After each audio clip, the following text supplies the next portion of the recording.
morning, Julia Elliott here for We Love Cycling. Now tomorrow I am heading off to Lanzarote, hooray, for a women only gravel camp put on by Sisters in the Wild. Super excited to get some sunshine and to ride my gravel bike, to meet some new people. It's going to be so fun. So obviously before I go, I've got to pack my bike so that it makes it there safely in this bike box that I have. Obviously there's always an element of concern about putting your bike on a plane, but if you follow my tips then it should give you the best chance of getting your bike there in one piece. The first thing you want to do is make sure that your chain is in the big ring and the small sprocket at the back. And then you want to go ahead and take off your pedals. I actually prefer to take the pedals off when the bike is on the floor, but I've already got the bike on the stand, so let's continue. Now I'm going to remove the wheels.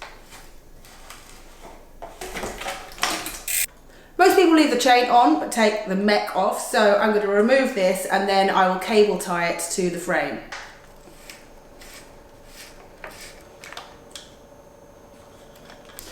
And after I've done that, I'm going to reinsert the axles.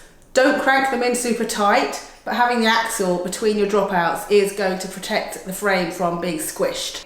It's usually a good idea to remove any batteries for your electronic shifting. If you have those, just really make sure that you don't forget them and don't forget your pedals. Just make sure you put all your accessories in one place, bag them up with the correct tools that you need to put everything back together, and then put that in your bike box.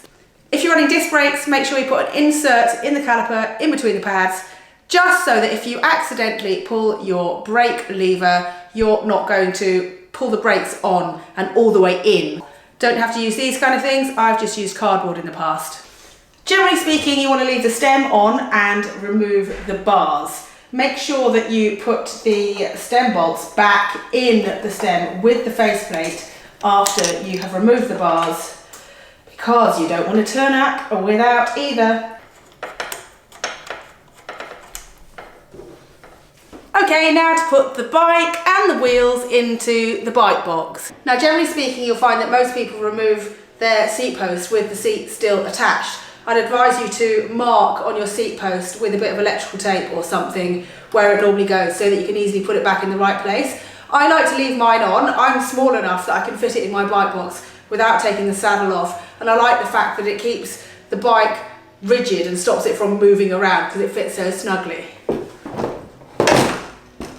Now onto the wheels. I like to put mine in wheel bags, not entirely necessary, but it does protect the wheels and it protects your frame from your wheels with the cassette and disc and everything that could potentially damage it. As you've seen, I've not actually put a lot of protection on my frame. I could do with a bit more pipe lagging, as I mentioned, or bubble wrap, but when I put the rest of my belongings in there, I will use my clothes and my other stuff to kind of pad out the frame and protect it. The eternal question with wheels is, do you need to let the air out of your tyres, even if they're tubeless? I don't want to let all the air out of my tyres when I'm flying with tubeless wheels, because potentially the tyre could come unseated from the rim and then it's a nightmare getting it all set back up again. So what I do is I let some air out. If you're running tubes, again, let some air out. You don't want your tubes to explode on the plane, but generally speaking, you don't have to let your tyres all the way down.